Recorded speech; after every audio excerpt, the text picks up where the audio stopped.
contar para vocês quando eu conheci o professor Alain Bienaimé. Eu conheci numa época que eu ainda era professora da Universidade de Campinas, Unicamp, e eu recebi um convite para ir numa reunião na Universidade de Guadalajara para discutir pesquisa na área de educação. E o programa da reunião parecia muito interessante, eu consegui uma bolsa da OEA para pagar as minhas despesas e fui para essa reunião. Nesta reunião estava um grupo dos maiores pensadores da área de educação do século passado. Quem eram eles? Thorsten Hussein, da Suíça, James Perkins, que tinha sido reitor da Universidade de Cornell, estava lá o professor Martin Troll, que acho que é o único que está vivo. Ele, se vocês olharem na Universidade de Berkeley, vocês vão ver, ele era pró-reitor lá. Quem mais que estava? Quem mais? Enfim, estavam lá os homens mais importantes que pensavam sobre a educação.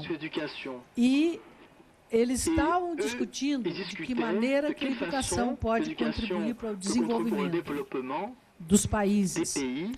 Havia uma corrente anterior que tinha escrito muito na década de 1970, e essa corrente dizia que não era a educação que era importante para causar o desenvolvimento. O que era importante era a melhor distribuição de renda.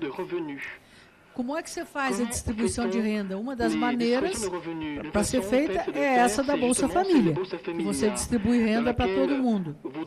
Esse grupo que eu encontrei lá no México, eles estavam, outra vez, e saiu um livro em seguida, coordenado pelo professor Thorsten Hussein, da Suíça, em que eles afirmavam que não, para você ter uma boa distribuição, para você causar o desenvolvimento, você tem que investir muito em educação. Bom, então, o tema central era esse, e nós tínhamos que discutir problemas de universidade. Foi aí que eu conheci o professor Alain Bienaimé, que é da França, e depois eu fui convidada para entrar nesse grupo. Eu fiquei alguns anos indo a este grupo, né, participando das reuniões desse grupo, até que depois de alguns... Eles vieram aqui no Brasil 2 vezes ou 3, e depois de algum tempo eu perdi contato com eles.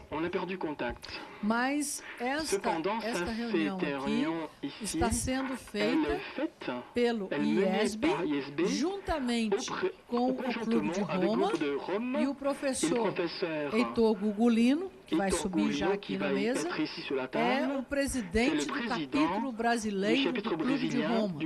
E esses assuntos que o professor Bienaimé vai discutir hoje são assuntos que nós discutimos nas reuniões do Clube de Roma, que esse ano vai ser no Canadá, em Ottawa. E essa reunião também é promovida pela Associação Internacional de Presidentes de Universidades, da qual o professor Heitor Gugulino foi secretário-geral até 2 anos atrás, e eu hoje sou membro do comitê executivo da... Nós resumimos em AIUP. Então, é um trabalho que essas 2 organizações fazem para tentar melhorar tudo que for possível na área de meio ambiente, na área de economia, de energia, de pobreza. E ele vai falar bastante sobre pobreza amanhã. Como que a economia pode ajudar a sair da pobreza. Então, eu gostaria de convidar o professor Heitor Gugulino para subir aqui à mesa.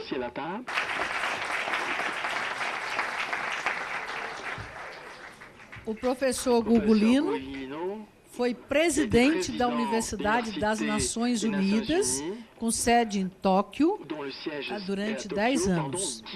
Ele foi reitor, fundador da Universidade Federal de São Carlos e depois foi secretário da CESU e foi também do CNPq e tem um currículo muito grande. Eu não vou falar tudo aqui não, porque ele é um dos homens mais importantes que o Brasil tem. É uma das pessoas mais... Agora, eu vou convidar o professor Alain Bienamé e eu vou ler rapidinho o currículo dele.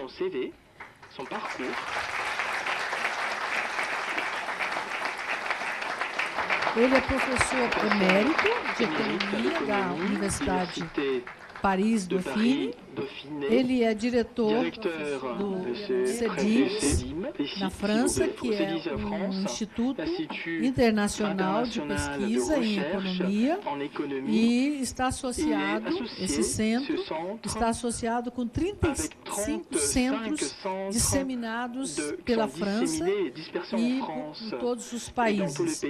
Ele é membro do board daqueles que gerenciam da Associação Francesa e de governança. Yeah, I should short. Yeah. Ok. Ele tem um currículo muito grande, é membro da Unesco, do board da Unesco, foi membro da Unesco, e tem muita coisa aqui que se eu for falar tudo vai demorar muito. Então, ele é autor de muitos livros, muitos livros em economia. Ele é uma pessoa que está acostumado a falar com economistas do nível do Tombini, né? Mas eu acho que nós vamos lucrar muito com a apresentação dele. Eu pedi para ele que faça explicações mais fáceis para a gente entender, né? Porque também é difícil entender economia, pelo menos para mim. Então, a palavra é sua.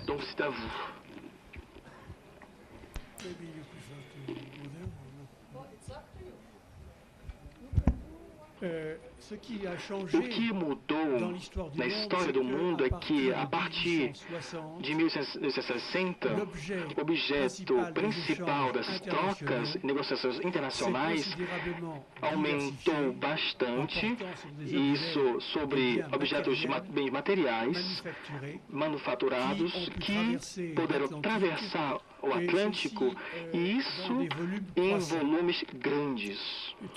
Em terceiro ponto, o fator também que favoreceu esse crescimento, a política de livre comércio que foi começada pela Inglaterra, o desenvolvimento de todos os aparelhos a vapor e também quando se põe os primeiros cabos transatlânticos.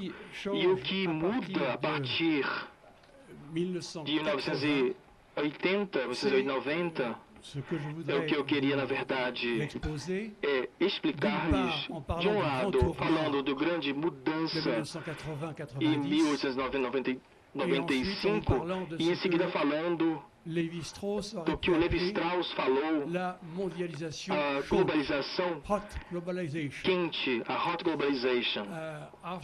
Isso, após ter exposto esses dois pontos, eu não vou esconder que, como francês e europeu, eu não sei se vocês sentem aqui tal no Brasil, a gente sente um certo mal-estar diante da globalização.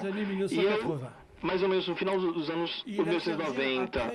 E assim, a visão dos economistas em matéria de comércio internacional e relações econômicas internacionais, elas mudam. Isso ao longo do século XIX e também ao longo do século XX até 1960, os economistas falavam apenas das trocas de produtos entre nações mais ou menos desigualmente dotadas em capital e em trabalho. O que isso muda até 1950 e 60 é a Guerra Fria. O regime soviético perdeu a sua batalha e o capitalismo e a economia do mercado foi adotada pela grande maioria da humanidade. Mas também durante esse período que, antes dos anos 1990, a Conferência de Bandung, que reuniu muitos grandes dirigentes, como o Neuro, Gamal Abdel Nasser e Mao Tse-tung, essa conferência deu consciência ao mundo que haveria um terceiro mundo ao lado do mundo desenvolvido, do Oeste e da Rússia e outros mais, e que havia um país terceiro mundo, combinando todos os países mais pobres da humanidade. O erro foi cometido ao pensar que esse terceiro mundo era homogêneo e possuiria interesses absolutamente convergentes. E o que aconteceu também, a posição financeira dos Estados Unidos, ela mudou. Os Estados Unidos torna-se o creditor, e assim até os anos 90, e de seguida ele vai ter dívidas, ou seja, muitos paradoxos que a teoria econômica não tinha antecipado. Ora, durante 1990, a gente nota desenvolver consequências do aparecimento 3 vezes mais da quantidade de nações. Isso realmente a partir depois da Segunda Guerra Mundial, as 60 novas nações, das quais estavam encabeçadas pelos países coloniais, isso por causa do movimento de independência. Em seguida, a secessão ou disparição do Império Soviético, e isso faz com que a gente passa de 69 a 193 nos dias de hoje. São 93 nações reconhecidas como tais pelas Nações Unidas. E isso tem um efeito de estatística. O comércio internacional, ele cresce ipso facto por causa da quantidade de países da nação. E o comércio mundial, que representava mais ou menos 9% do PIB em 1993, e hoje ele se aproxima de 30% do PIB mundial do mundo. E o que a gente observou também, mais ou menos desde os anos 80, é a passação do poder e a transferência de poder estratégico de diretor financeiro dos grandes grupos, que eram conglomerados, para órgãos de instituição de gestão coletiva, de economia, de fundos mútuos e companhias de seguro, os bancos e também o mercado financeiro, que teve muita importância nesse momento. Durante esse período de 1990, a gente também vê pela primeira vez a expressão que é globalization, que é justamente a globalização. As indústrias globais se criam porque as empresas de grande tamanho passaram de uma simples lógica de troca, da importação e exportação a partir do território nacional, para passar uma lógica de multinacionalização e de produção. A gente também vê desenvolver trocas intraindustriais, e também as trocas industriais são como banais como um carro, mas intraindustrial são carros contra carros, ou seja, são componentes eletrônicos contra os computadores. E hoje há muitos produtos que são colocados no mercado, que destinados a consumo final, tem muitos componentes distintos que são fabricados por outras empresas. E o conteúdo em quilômetro de produtos manufaturados consideravelmente aumentou. Por exemplo, um pote de iogurte pode percorrer vários quilômetros, isso no caso. E também as estatísticas do comércio internacional que ganham hoje e são calculadas de muito mais do que o próprio comércio bruto, mas devem calcular todo o valor agregado, do modo que o mesmo produto vai atravessar muitas fronteiras, o caso da Europa, que é um caso muito importante, as fronteiras, e a cada vez que haja uma passagem, há uma etapa de transformação do produto. E a distribuição dos empregos no mundo também foi muito modificado desde os anos 1980, com um aumento massivo da oferta de trabalho vinda dos países asiáticos, o que se traduz por uma destruição massiva de empregos não qualificados e alguns qualificados na Europa e nos Estados Unidos, e também da destruição criativa para a promoção de emprego qualificado nos países emergentes. Eu passo ao segundo ponto, e aqui eu vou tentar responder a Heitor, porque na verdade a minha resposta seria o tráfico mundial de mensagens na internet foi multiplicado por 7 desde 2005, por 3 desde 2007. Todos aqueles que têm também agora tem telefone celular, na verdade, isso com grande realmente tecnologia, passaram a 1 milhão, agora na verdade são 1 milhão de pessoas que agora estão realmente, e agora chegamos a 5 milhões em 2017, e isso resulta em várias consequências. Mas antes eu gostaria de ler, na verdade, ou citar toda o que falava um engenheiro americano que foi publicado em 1915 e 1926. O que dizia o engenheiro americano? Quando o wireless vai ser usado de maneira perfeita, então a Terra inteira será transformada em um gigantesco cérebro.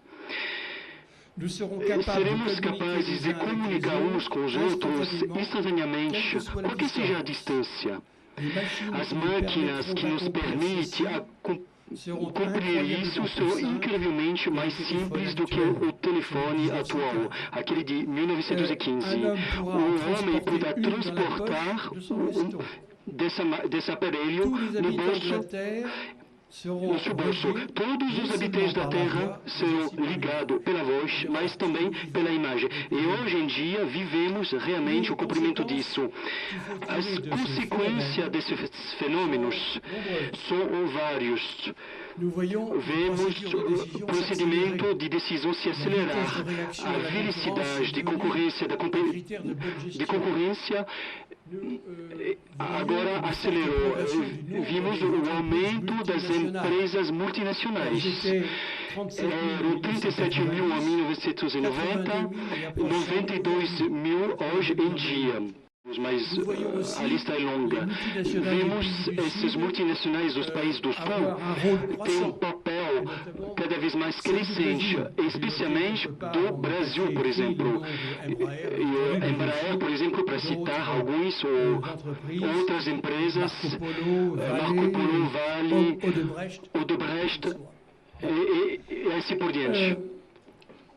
Hoje, a indagação é quais são as consequências múltiplas do desenvolvimento do 3D, que permite demultiplicar a produção nas pequenas oficinas. O outro elemento a falar é a emergência dos grandes países empurra a alta do preço das matérias-primas, especialmente alimentícias. Mas eu quero insistir, porque isso é a origem da crise financeira que o mundo dos países do norte tem por agora, é a alta dos riscos quando são percebidos pelos líderes das empresas. Hoje em dia, quando você desenvolve comércio internacional, você tem muita concorrência, colaboradores que você não conhece tão bem assim, os comportamentos futuros. Então, tem variações morais que podem ocorrer. E taxa de juros também, evolução desfavoráveis das matérias-primas, risco de falta de pagamento de exportadores e importadores, tem risco climático também. Então, tem um aumento dos riscos e necessidade de proteção que instituições financeiras precisam, mas que foram mal preparados no passado. Os Estados intervieram para ajudar dos bancos e companhias de segurança que tinham dificuldades, e hoje os Estados Unidos, assim como a maioria dos países europeus, estão num ciclo vicioso, aumento da austeridade para pagar os déficits, e assim por diante, sem entrar em detalhes nessa questão. O que mudou também é o papel das taxas de câmbios. Antigamente, as taxas de câmbios do país que era deficitário, então a taxa estava mais baixa para aumentar as exportações, mas hoje os movimentos de capitais são tão grandes que essas considerações de competitividade industrial têm um papel bem relativo. Também, para encerrar com esse aspecto dessa globalização quente, os bancos centrais hoje estão diante de novos problemas para políticas monetárias. Seus efetivos de política monetária e o controle da inflação. Porque a inflação tem um impacto no preço do consumo, indício do preço do PIB, então dos fluxos produzidos cada ano, e o dinheiro que é distribuído pelo Sr. Bernanke, que despeja o mundo, que comprou bens, produtos cada ano, pode servir a especular e comprar ativos financeiros. E os bancos centrais têm uma incertidão. O que tem para vigiar? Unicamente os preços do PIB ou também vigiar os preços dos ativos financeiros, das ações e outros? Isso é uma grande pergunta que não tem solução por agora. Cujo nós não conhecemos a qualidade. A maioria dos casos, a informação pode ser torcida, falsa, apresentada de maneira artificial, e especialmente sabemos que hoje os spam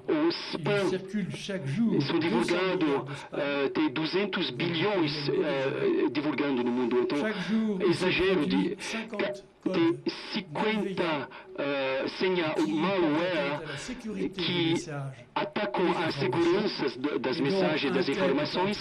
Então, hoje, um tema interessa os juristas e comunistas e potente é a cibersegurança. A sociedade que vive de informação tem a tentação de se barricadar. É um paradoxo. Vocês podem entender isso.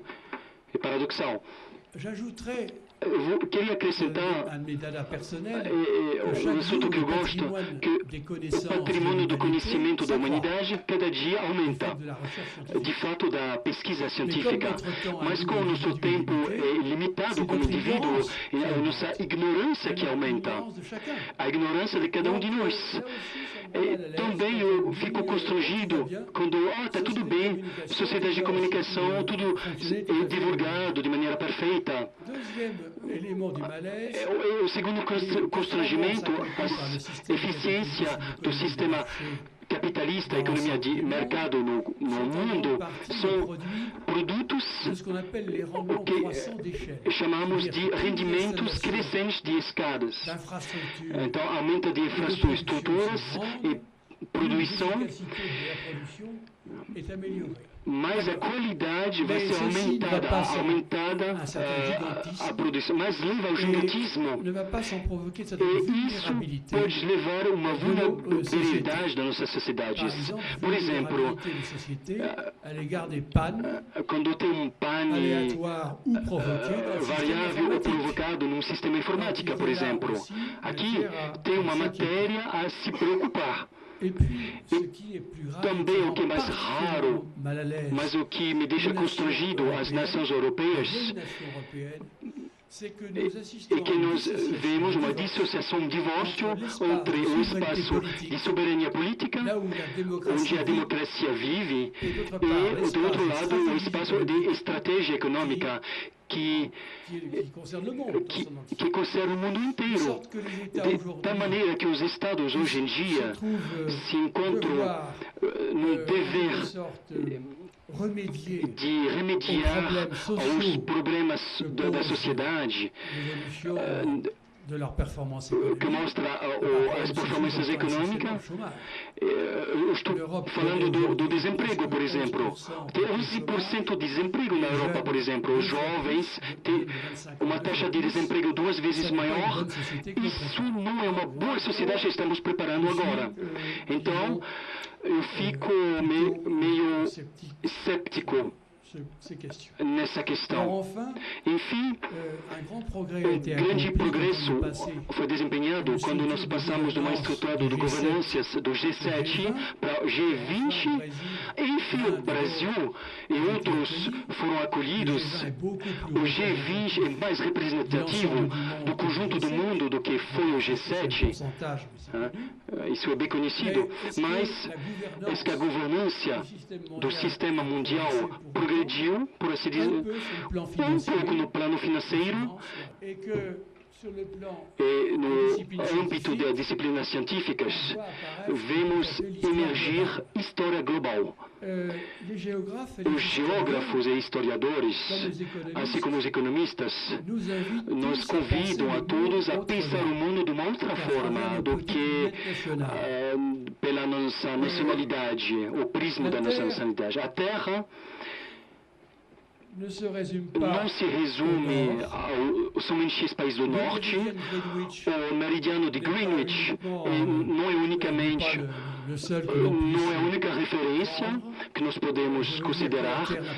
A Terra não tem limite, como falou o geógrafo, e a história global que está nascendo se preocupa de geohistória, interação entre geografia e história das regiões do mundo, história visto do exterior, a história da Alemanha visto da Inglaterra e dos Estados Unidos, por exemplo, história ambiental.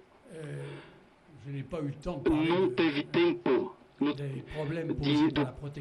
problemas de proteger os recursos naturais, que evidentemente é um grande desafio à frente, e a história que está nascendo se preocupa das perspectivas e das aspirações dos povos em desenvolvimento. Muito obrigado.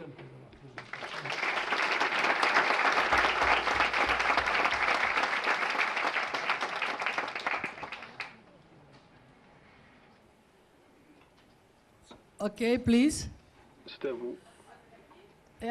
Mas eu gostaria de dar um microfone para você. Alguém aí da nossa equipe pode segurar o microfone. Boa noite a todos e todas. Eu me chamo Luciana, sou do 3º semestre do curso de Gestão Pública. O senhor fala na sua palestra sobre as mudanças que a crise do sistema capitalista traz para o mundo. De fato, o mundo que entrou na crise é um mundo diferente da qual vai sair. Eu gostaria que o senhor pudesse falar um pouco sobre como o senhor vê o papel de grandes nações, como China, Índia e Brasil, na construção de uma nova globalização, só que não dos mercados como aconteceu até então. Será que nós podemos falar em uma globalização dos povos?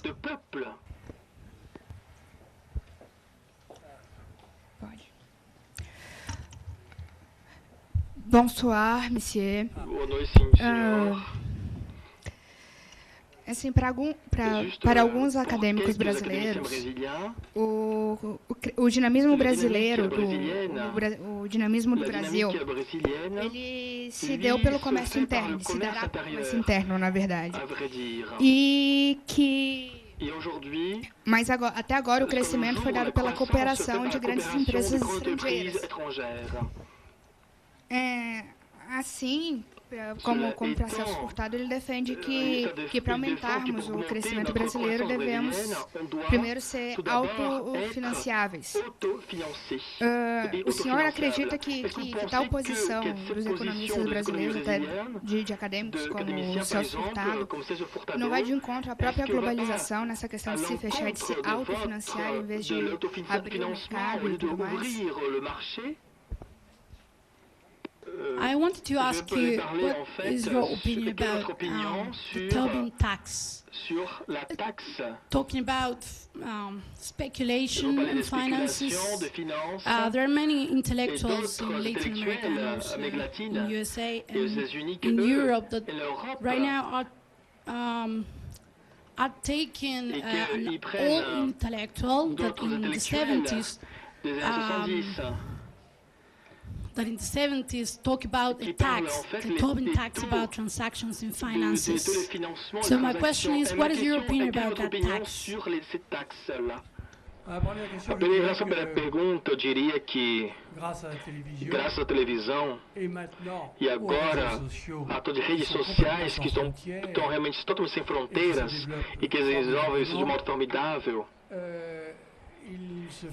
isso forma a opinião pública ou opiniões públicas mundiais mais ou menos, na verdade, constantes. E eu penso que, sobretudo em relação à preocupação, são preocupações muito difundidas nos países do Sul e que a China testemunha esse tipo de preocupação, e a Índia também. Mas, na verdade, de um lado, há grandes problemas desse tipo e que suscitam, por conta da televisão, mas com reações comuns. E não podemos esquecer também que a queda da União Soviética é em grande feita, em particular em relação, toda a estruturação soviética caíram nesse momento, isso não por causa de diferentes níveis de vida em relação ao que os países ocidentais, ou seja, realmente movimentos de ideias que são todos compartilhados. Eu repito, com relação às redes sociais, a iniciativa que vem por baixo e que é algo espontâneo, e aqui também nós temos a fazer algo que tem muito importância considerável.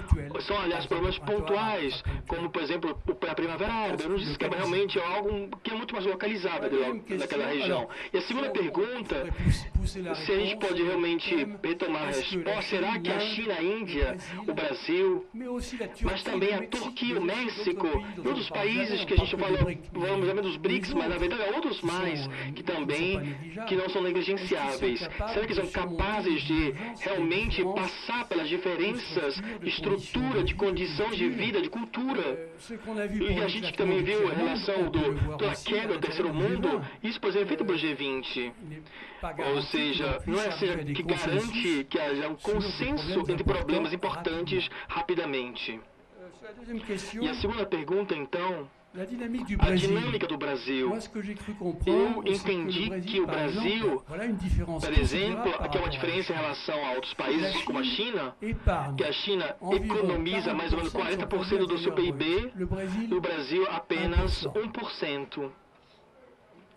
Ou seja, como desenvolver a infraestrutura, como desenvolver o investimento da pesquisa científica, com poucos recursos. Isso pesa no crescimento do Brasil, me parece. Que, aliás, o caso de vocês aqui, que não tem déficit, como o caso da França, ou que tem 60 milhões de euros hoje, ou 100 milhões de euros na sua conta de déficit. Isso, não, aliás, não é o caso do Brasil, e infelizmente para vocês. Em relação à taxa, eu não conheço muito bem essa parte de impostos. Eu mesmo desconfio desse efeito perverso. Não sou tão inteligente para prever todos os efeitos perversos que resultam da introdução da nova taxa. E, em princípio, isso me parece que responder a uma inquietação de um prêmio Nobel americano, que ele fala de um bom sentimento, do constato que o mundo das finanças é consideravelmente enriqueceu em detrimento do mundo da indústria durante os anos 2000. E eu diria também, começa os anos 2000, na verdade, até os dias de hoje, e há péssimas práticas que perduram. Todos os grandes comerciantes têm mais bônus do que antigamente, mas há péssimas práticas que tendem a perpetuar-se, ou nem posso encontrar em outros planos. Ou seja, a obrigação do banco tem se refinanciar e aumentar toda a sua solidez, isso é algo que deve ser prudencial, porque as práticas, na verdade, não mudaram. E, aliás, elas mudam, na verdade, pelos paraísos fiscais. Porque os americanos fizeram um grande golpe aqui, é algo novo entre nós. Isso na ação financeira. E eu também diria, toda a concorrência nacional desempenha um papel muito importante em relação a isso. E outras questões que não muito claras em relação quando você realmente atribui a taxa financeira. E assim vamos retribuí-la a um fundo de pesquisa mundial sobre a transição energética. Ou colocá-la para o desenvolvimento de infraestrutura, permitindo acesso à água potável, ou seja, que populações que realmente perdem-se, ou seja, porque não tem uma taxa, o que vai ser servir realmente, e isso não está muito claro no meu espírito para este momento. Quem mais gostaria de perguntar? As perguntas estão ótimas, hein? Boa noite. Eu levando em consideração a fala inicial, le départ de votre discours, j'aimerais même écrire parce qu'il y a beaucoup de points. Se não ficarem entendidos nesse primeiro momento, et s'ils n'ont pas été entendus dès le début, eh bien, c'est vrai qu'ils seront répondus postérieurement. Dans votre discours, nós estamos num mundo cada vez mais interligado, qui est de plus en plus interlié, et nous partageons les mêmes aspirations.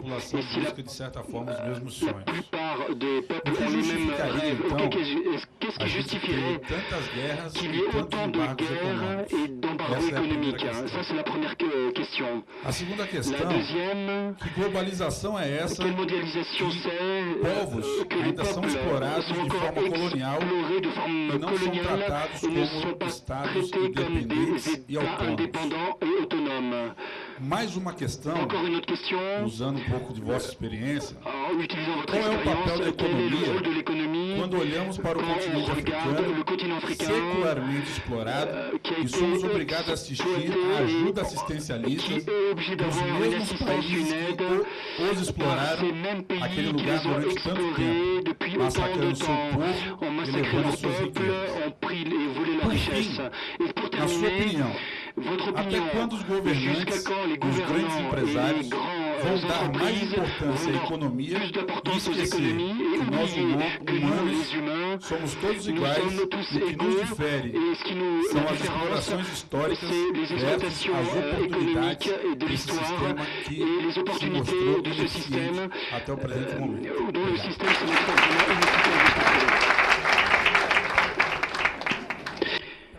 A primeira pergunta a respeito das guerras. Bem, as guerras que nós conhecemos hoje em dia são, do nosso ponto de vista europeu, menos sangrantes do que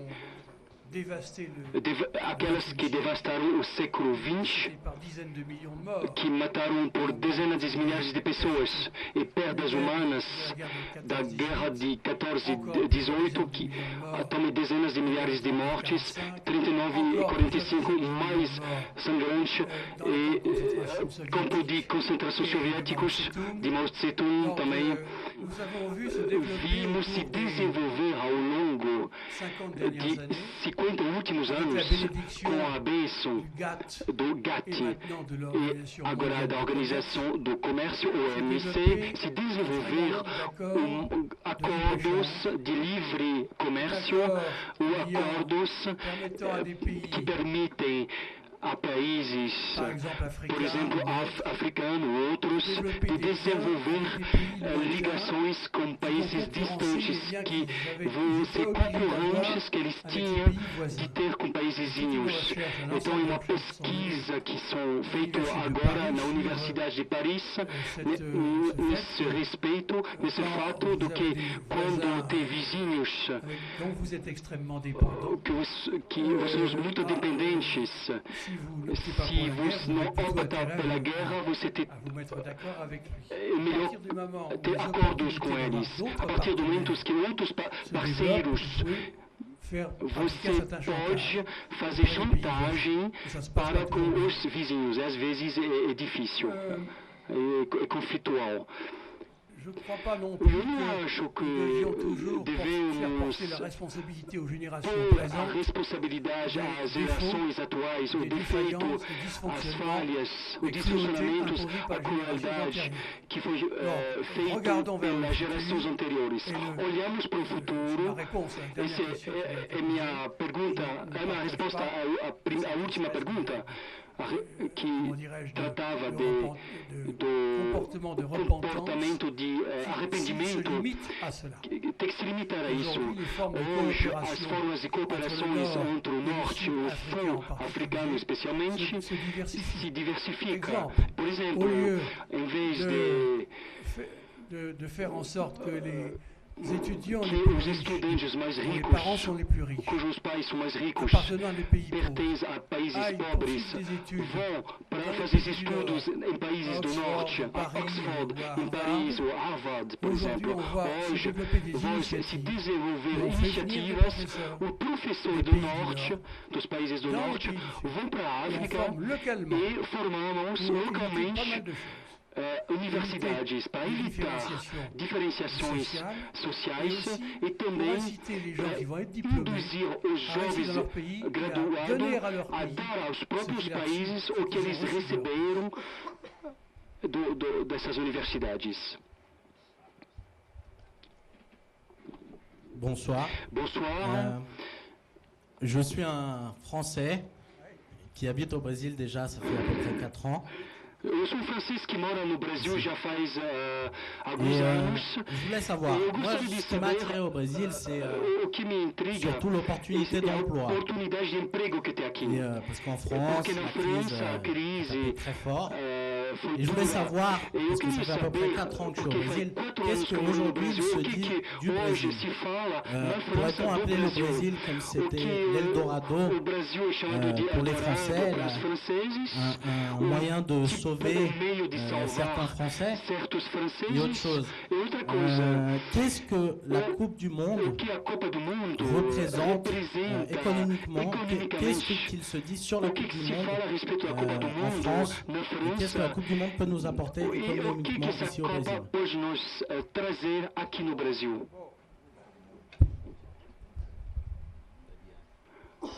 D'abord, pour savoir un peu ce qui se dit du Brésil en France, pas ici avec moi, mais il y a un petit document qui rassemble des articles du Monde, du journal Le Monde, paru sur le Brésil a respeito do Brasil já faz 60 anos e confirma cette caractéristique du Brésil.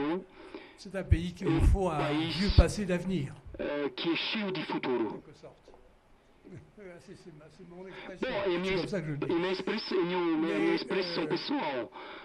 Então, portanto, vocês têm um resumo da história política, da história social, da história econômica também do Brasil. Bom, ici dit en particulier, ceci, c'est que se fala especialmente que um país dinâmico, mas que poderia fazer melhor em poupança e investimento em comparação com outros países emergentes. Bom, Coupe du Monde de football. Copa do Mundo de futebol, eu penso que on parle du football, hein? se fala de futebol do que se trata. Sérieuse. Não, fala de coisas sérias. J'imagine, mais je me trompe peut-être, que le Brésil, qui est une terre bénie pour le football, dispose déjà d'un grand nombre d'équipements, de stades, de grandes contenances, et n'a pas par conséquent les mêmes pays problèmes que ceux que le Gabon et la Guinée équatoriale ont connus pour organiser la Coupe africaine des Nations. Deus sabe como se gosta do futebol na África. A África do Sul também tem esse tipo de problema. Tem infraestruturas supradesenvolvidas para o período após. E vai ter que saber manter isso. Não sei como se comportam os brasileiros em geral para com as máquinas, para com os prédios. Será que são cuidadosos? Mas na África, por exemplo, convencer o africano. Les choses vont peut-être changer. As coisas talvez vão mudar, mas era difícil do que ter que manter manutenção, reparações de máquinas, e tudo isso custa dinheiro. A Copa do Mundo de futebol organizada pelo Brasil é algo natural. A França isso é segundo plano nesse ponto de vista. Mas segundo plano só. Cette année, je ne parierai pas beaucoup sur les chances de notre équipe. Este ano eu não vou. A França não vai ser muito bom, não. Não vou apostar sobre a equipe da França.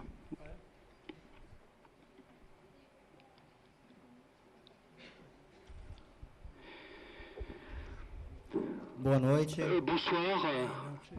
Chamo Lucas, terceiro Je semestre suis de gestão Lucas, pública. troisième cycle, gestion publique.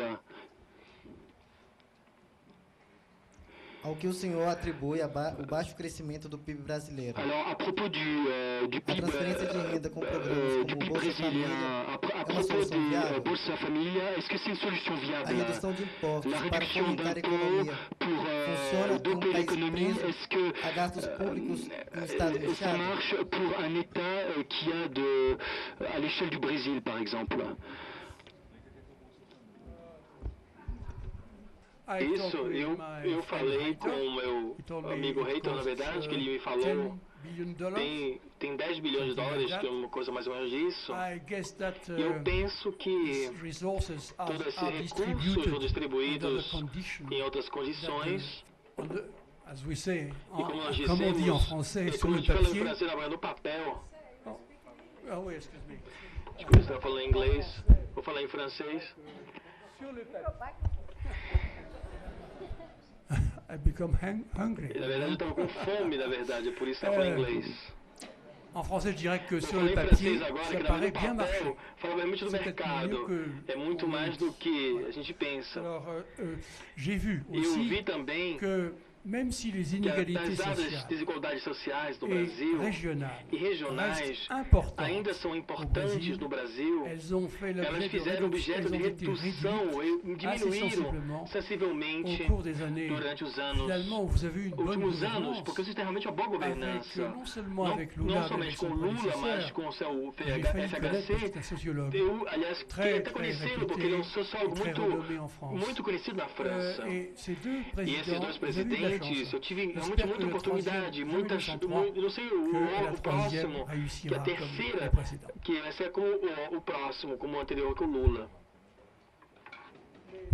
Je dirais Eu também demain, queria dans dizer une conférence, ontem, durante a intervenção, uma coisa. dans un pays Um país émergent, emergente, il est Historicamente, se constata, talvez de modo natural, que durante os 20 e 25 primeiros anos, uma geração, as desigualdades internas aumentem. E isso é muito fácil a compreender. Se um país emergente cresce a 10% por causa da China, et si seulement la e moitié de la population se trouve dans des régions pobres, rústicas, attardées, com atrasos, subdesenvolvidas, e o crescimento do conjunto do país é duas vezes mais do que 20%, para obter um resultado de 10%.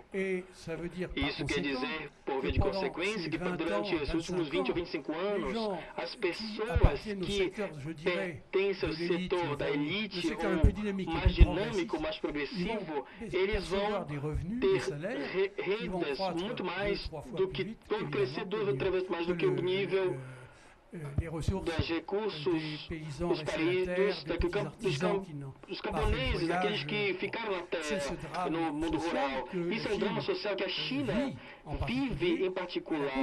E a conclusão que eu tiro, quando um país emerge economicamente, é necessário que o Estado se coloque em novas responsabilidades em matéria de política social. E isso Lula que o compreendeu. E isso para preservar a unidade da nação, a coesão da nação. Boa noite, professor. Eu sou o professor do curso de Relações Internacionais. Boa noite, professor. Eu sou professor do curso de Relações Internacionais do IESB. Seja bem-vindo ao IESB e a todo o Brasil. Gostei muito das suas explicações. Queria fazer só uma. Como o senhor pensa os problemas e insurreições das minorias árabes da Europa e dos imigrantes árabes na Europa, se há uma relação entre as insurgências árabes na Europa, na Suécia, na Alemanha e outros países, e questões econômicas e da integração econômica dos guetos árabes europeus. Muito obrigado.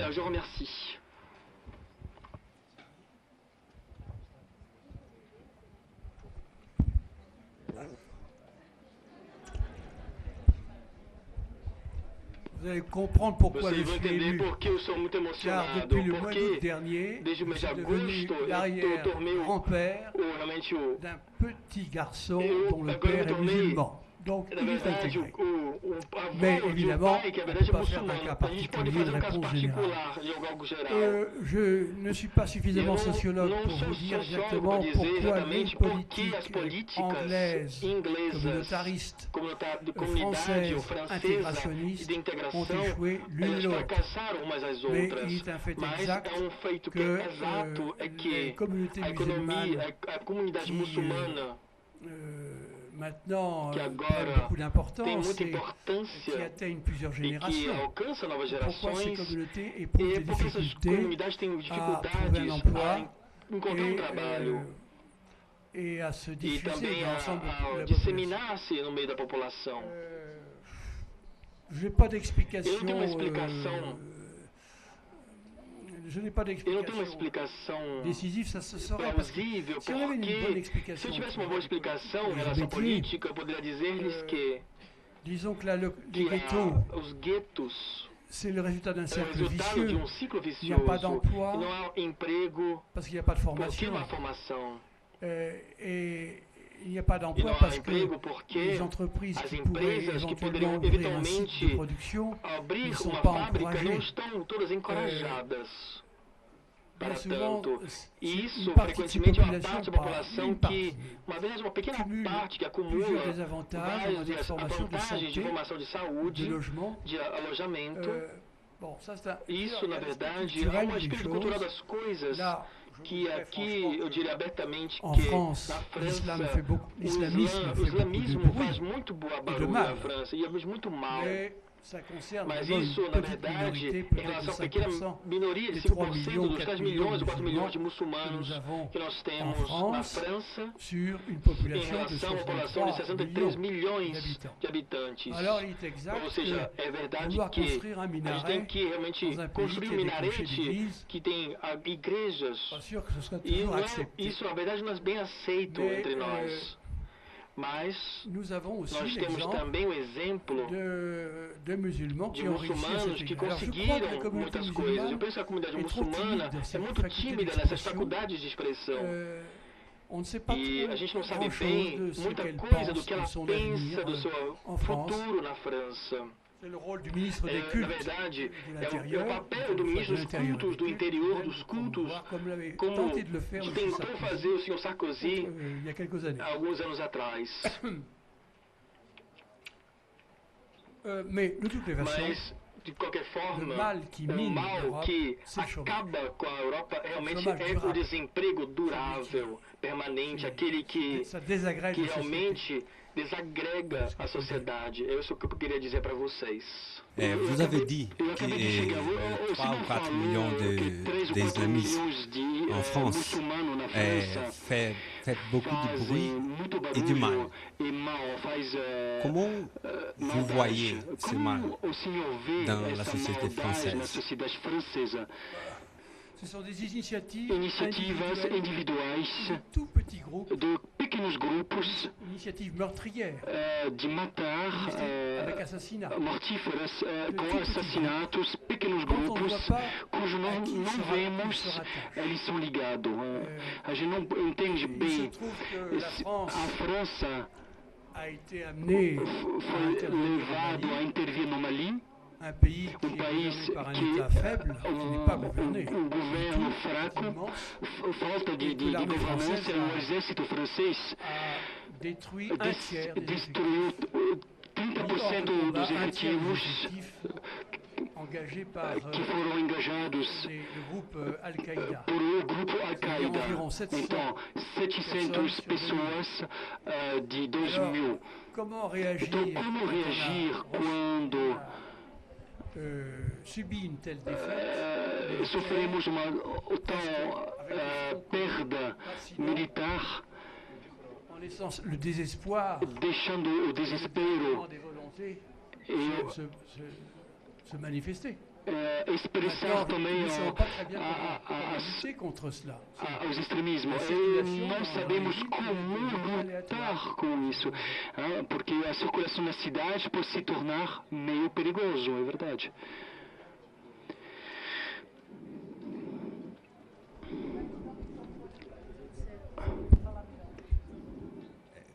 Quand vous avez dit ça, quando o senhor falou isso, o senhor vous avez dit exclusivamente le groupe militaire o grupo militar que faz esses crimes. Je refere uma questão. Vou fazer a minha pergunta em português. Quando você disse que esse petit groupe islâmicos trazem um mal para a sociedade francesa, você disse exclusivamente esses grupos militares ligados ao grupo terrorista, ou você trouxe também, de uma forma geral, os outros islâmicos dentro da França? Como você vê, por exemplo, o caso da burca, que os franceses proibiram de ser utilizada nas escolas. Le port de la burqa. Je ne suis pas spécialiste. Non, eu não sou perito. Ne vise que moi. Meu ponto de vista são pessoais, não se respeito. O que nós podemos observar o início de alguns jovens, dezenas, centenas, talvez, do país que se formam no islamismo em Afeganistão, Paquistão. E nós estamos preocupados com isso. Ficamos presos no Mali, um francês que se converteu ao islamismo e ao terrorismo. Isso é um primeiro ponto. Mohamed Merah, que matou um militar, deux autres qui ont tué à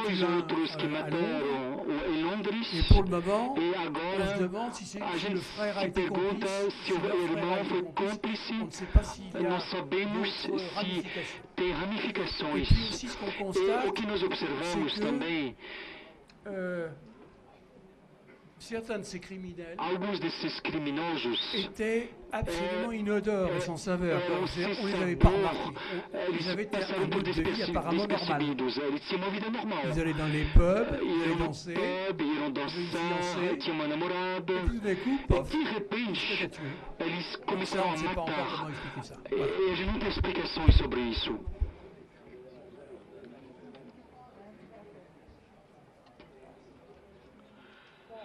En fait,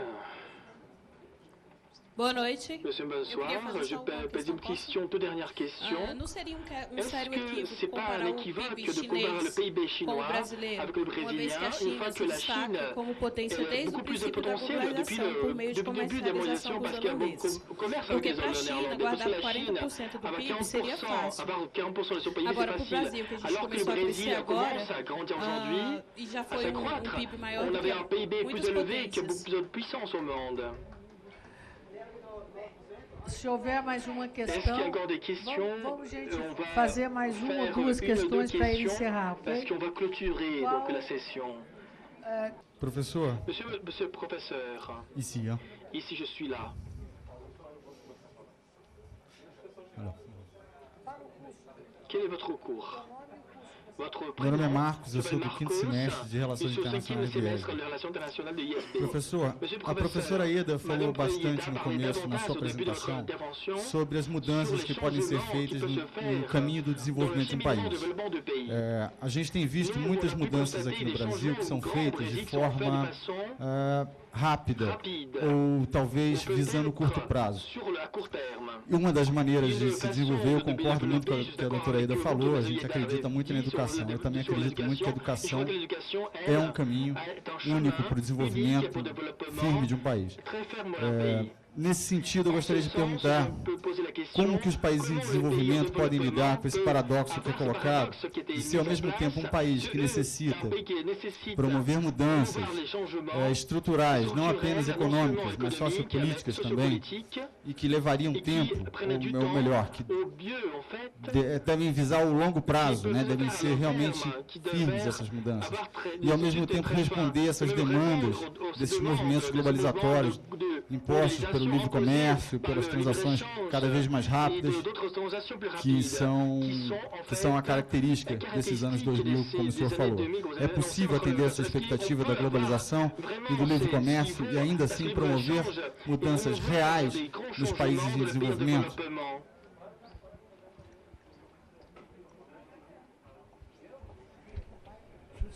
Eu realmente não entendi bem a sua pergunta, que é muito complexa, como uma sociedade que não se mede por parâmetros de economia. Uma sociedade é como uma orquestra de instrumentos que tocam com o seu ritmo e tem uma partição que é feita por ela mesma. E assim, o que exige que o mundo é uma grande ópera e o Deus escreveu, e o Deus escreveu uma parte, e o diabo escreveu a partição, ou seja, discordâncias a respeito. A globalização leva ao consumidor de cada país uma vantagem que eles são contentes de esquecê-la, de ter produtos a um bom preço, que é aqueles que os produtos são fabricados no momento no próprio país. E a gente compra, então, menos caro, e isso é uma péssima vantagem, mas também é algo edificado, que não pode se medir facilmente, que o consumidor não tem na cabeça, que, por de consequência, pode ser ocultada pelos problemas que eu falei anteriormente em relação ao fato de que os Estados-nação, o Estado-nação, o Brasil, o Estado-nação, de uma certa forma, pode ver dissociar-se o seu destino político-social em relação ao destino econômico e espaços. E eu repito, os espaços e a diferença entre o dentro e fora, para retomar as expressões de Freud, essa distinção é longa, ou seja, o que está dentro e o que está fora. No Brasil, quantas pessoas vivem, por exemplo, como empregado de firma multinacional europeia, por que não indiana, ou chinesa ou americana? Será que eles são realmente totalmente brasileiros? Será que de certa forma eles não seriam então ou alguma coisa? Porque eles compartilham toda a necessidade de outro país que eles são empregados. E assim, isso cria, aliás, atrapalha um pouco todo o conceito de hoje, ou seja, isso é o caso meu, e cidadão francês, cidadão da Europa, dos dois. E assim, eu não falo na verdade, das opções do meu governo, por exemplo. Eu não sei se eu respondi à sua pergunta. Boa noite, professor. Eu sou Gilvan, sou do 7º semestre do curso de administração aqui do IESB. É da disseminação da informação nas redes sociais e que o custo que isso gera para poder estar filtrando tais informações para não ter tantas distorções.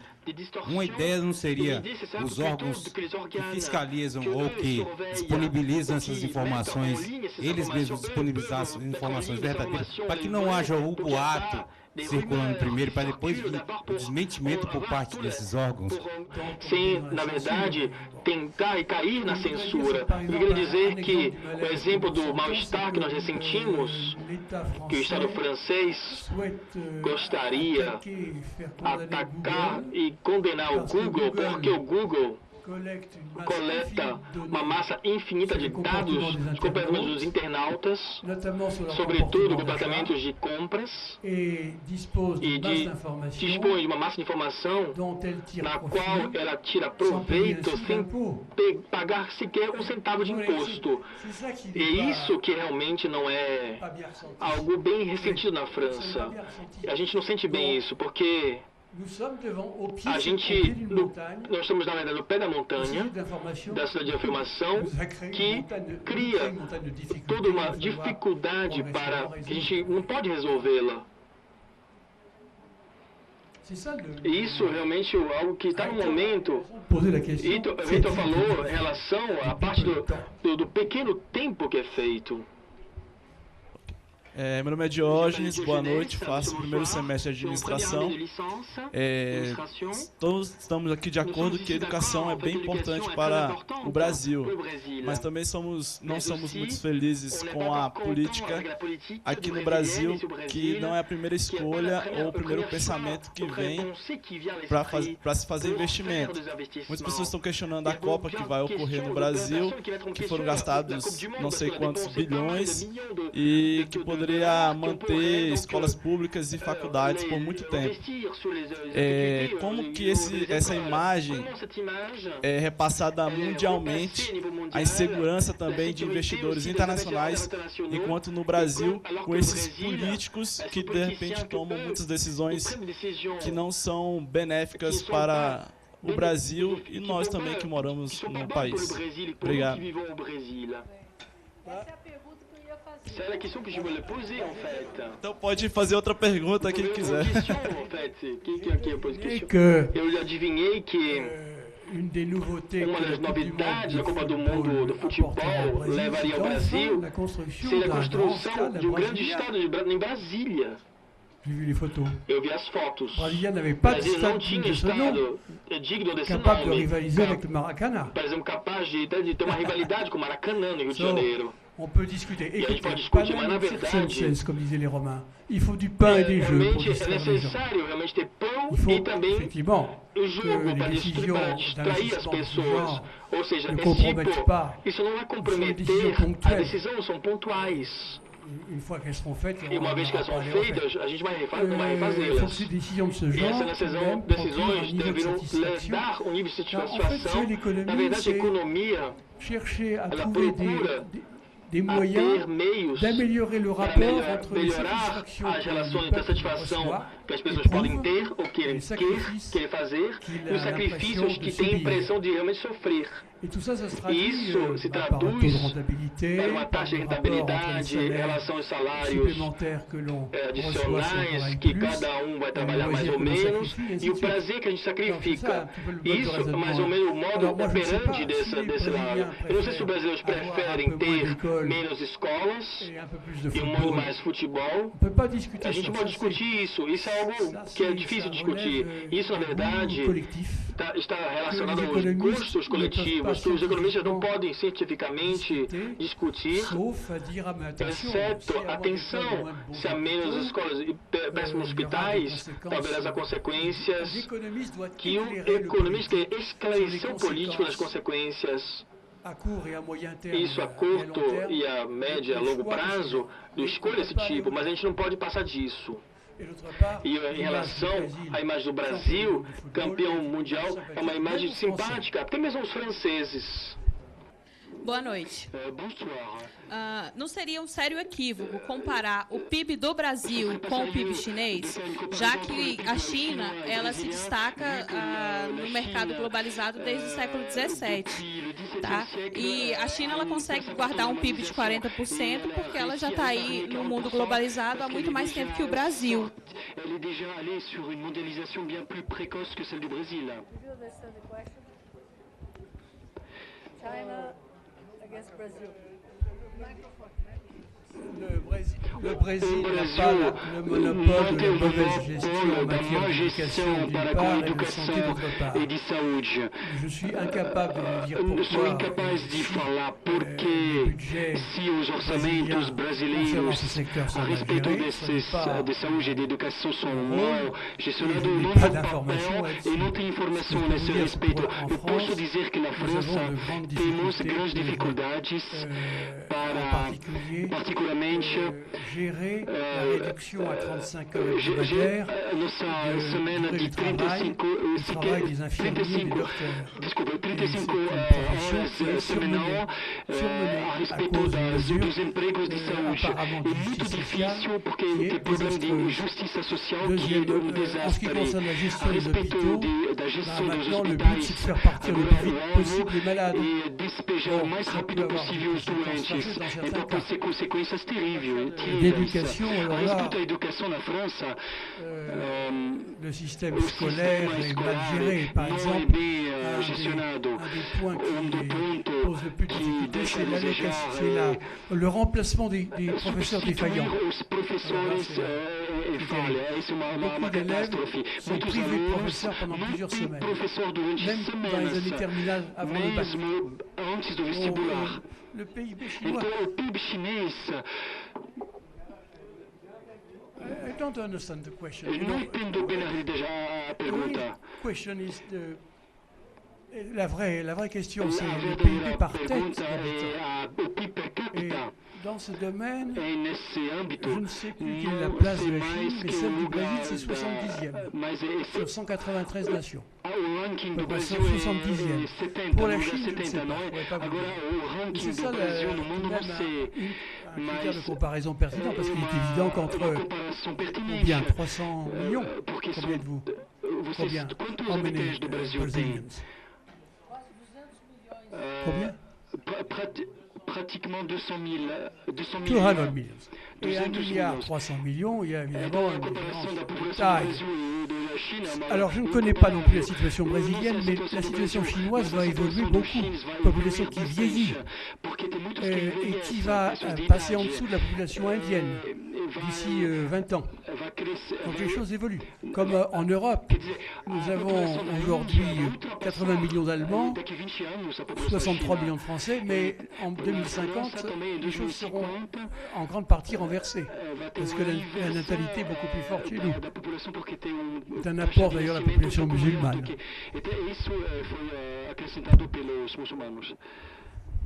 Ok. Eu tenho uma última pergunta que já foi feita por você, mais ou menos, mas eu gostaria de ouvir do Alain o que ele pensa realmente sobre um investimento de 50 bilhões de reais Esse é o investimento que vai ser feito nos estádios brasileiros e na Copa, nas diferentes Copas que nós vamos ter aí. E se esse dinheiro fosse investido, eu não vou falar em saúde, não, vou falar em educação. Em educação, como é que seria o país em 2 anos? Que resultados você vê com um investimento de 50 bilhões? Porque o que você precisa entender é que, no Brasil, se investe mais ou menos R$1.000 por criança. Até o que eu sei, pelos dados que eu tenho visto. R$1.000. Nos Estados Unidos, na Califórnia, eles investem 5 mil... eu falei errado, é $1.000. Nos Estados Unidos, são $5.000 por criança ao ano na escola. Então, a minha pergunta é assim, que tal se investíssemos esses 5 milhões, 50 bilhões de reais na educação? Eu sei, eu não estou contra a Copa, não, tá? Eu sei que é importante para a imagem do país se os nossos aeroportos estiverem funcionando bem bonitinho, se não houver problemas de insatisfação das pessoas e crimes, etc. Eu sei que vai ser muito bom para a imagem do Brasil fora do Brasil e dentro também. Eu sei também que para o turismo é importante. Ontem mesmo você me falou uma coisa fundamental que eu guardei, que o problema da Espanha, da queda da Espanha, da economia, está muito relacionado ao turismo, que era um fator forte do PIB. Então, como é que seria esse país se nós fizéssemos os investimentos maiores em educação? E, lamentavelmente, eu tenho que dizer para vocês que eu gostaria muito, mas muito mesmo, de que nós que estamos aqui, os outros que já saíram, os alunos do IESB, tivessem assim uma causa e nós fizéssemos uma corrente pedindo e discutindo para que haja mais investimento em educação. Porque hoje está começando a melhorar, hein? Começando a melhorar. As universidades públicas, federais, vão ter que ter, até 2014, 50% de ex-alunos de escolas públicas. Então, isso está melhorando muito.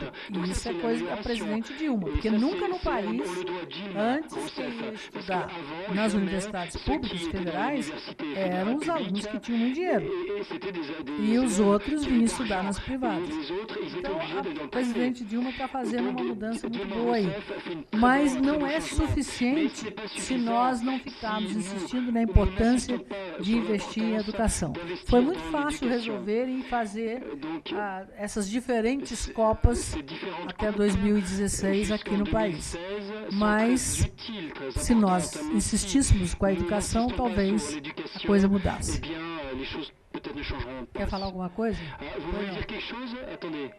A questão é a seguinte: o dinheiro que é destinado para a educação e para a saúde, ele não tem uma má gestão. Então, assim, esse dinheiro não ia ser gastado em educação ou em saúde de qualquer forma. Ele ia ser gastado com outra coisa. Porque o dinheiro para a saúde e para a educação tem.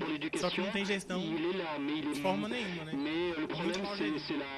Essa que é a questão.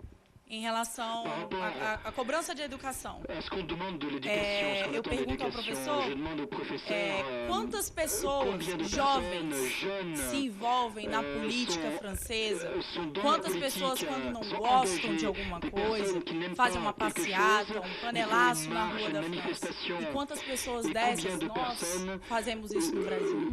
É isso mesmo, porque você viu o panelaço ontem, né? Lá na França, né? Então, assim, no Brasil a gente não tem isso. Enquanto a gente não tiver isso na nossa cabeça, de quem consegue isso tudo, essa mobilização somos nós. I'll ask you, I'll translate for you. The question that she made is very interesting, very good for you, mainly for you. Because here in Brazil, we see lots of problems. We see many difficulties for the ones who don't have nós temos muita dificuldade porque por falta de dinheiro. Então se torna a vida mais difícil. E que ela perguntou, por exemplo, na França, quantas pessoas vão na rua para uma passeata, faz um protesto. Seria bom que acontecesse o mesmo no Brasil, porque no Brasil nós enxergamos todos os problemas. Por exemplo, o problema do mensalão, nós vimos as informações nos jornais, nós sabíamos o que acontecia, nós falamos tudo bem, vai acontecer outra coisa, e assim por diante. Eu não sei como. Underwear. Voilà, donc nous savions qu'il y avait des problèmes de corruption au Brésil. On le savait parce que la presse nous l'informait, mais on sait tout par la presse. Mais c'est la question, pourquoi la France lutte pour une cause? C'est des manifestations démocratiques que vous avez. Well, I don't know if je ne sais pas si les 50 bilhões de reais a respeito que você gastado para a Copa do Mundo, não sei se é um mau gasto, porque não disponho das informações suficientes. Eu só penso que, do ponto de vista princípios de método sejam respeitados. Quando se trata de tão grandes gastos, na França havíamos um comissário ao orçamento e peritos se esforçavam de calcular e dar algoritmo e ver as consequências de soluções alternativas. Quando você escolhe a B, se você reuniu, tem que ver as vantagens e desvantagens de cada decisão. E você faz os mesmos cálculos ao invés, porque você escolhe A e não B. E você vê se realmente as soluções são equivalentes. A segunda resposta seria, na França, pelo menos, não sei se é o caso no Brasil, os sindicatos de professores são muito potentes e se reclamam muito. Esse é um refrão que tem cada ano. Faltamos de dinheiro. A conta dos cortes, que um socialista que lida acabou de dizer que não é verdade. A educação é mal gestionada, uma má gestão. Senhor Hollande, você quer criar 60 mil professores a mais? Não, já usam aqueles que já existem, os docentes, e repartir melhor. Tem muitos professores que são dispensados porque eles pertencem ao sindicato. Tem professores demais que são muito experientes e que estão em bairros tranquilos. E muitos jovens sem experiências que são no guetos. Isso é uma má gestão. Não sei se é o mesmo problema aqui no Brasil, mas eu quero falar nesse respeito. Eu não sei que progresso nós vamos poder fazer lá. A respeito as vantagens da Copa do Mundo, foi calculado gastos acrescentados pelos turistas, calculamos lucros pelos canais de televisão e a imagem do país é algo importante, porque atrai. Tem muitos países que vão aí no Brasil, que vão ficar graduados. Isso, não podemos calcular isso, mas são chances, oportunidades, contatos humanos que foram feitos para uma Copa Olimpíadas, permite desenvolver oportunidades. Então, para os franceses, por exemplo, eu falo, vamos parar de pensar em termos de crise, ameaça, e vamos pensar em termos de oportunidades. Em j'ai envie de dire à madame que la France est quand même, jusqu'à présent, informée, le pays de la Révolution française. Donc nous avons une tradition. Ceci dit, je trouve que les jeunes, les juniors, en France, il y a deux catégories de population qui souffrent que les autres du chômage. Et ceux qui travaillent sont surmenés, stressés par le travail.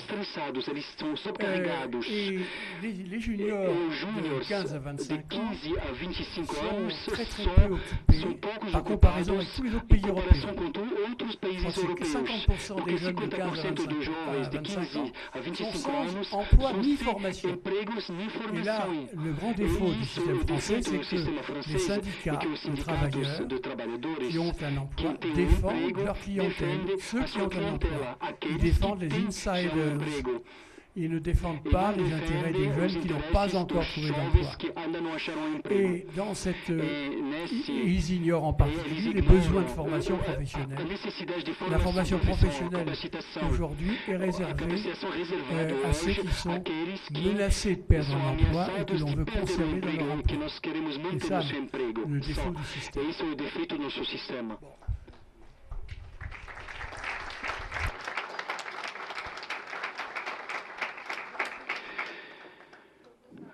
J'aimerais vraiment. Eu gostaria muito de agradecer a participação de vocês. Eu fiquei muito orgulhosa com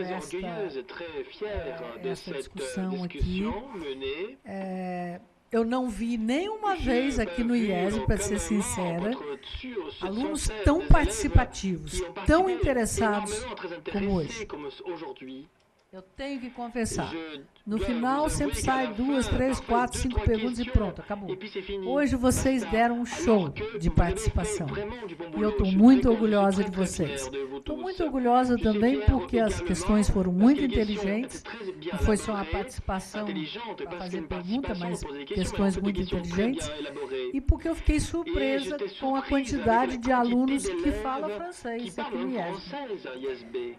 Foi uma coisa que me ficou feliz.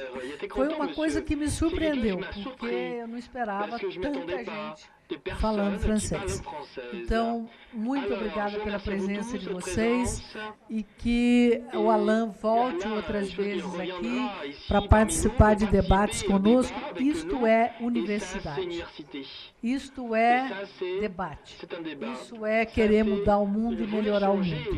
Então, muito obrigada, uma boa noite para vocês e tudo de bom nesta semana. Obrigada.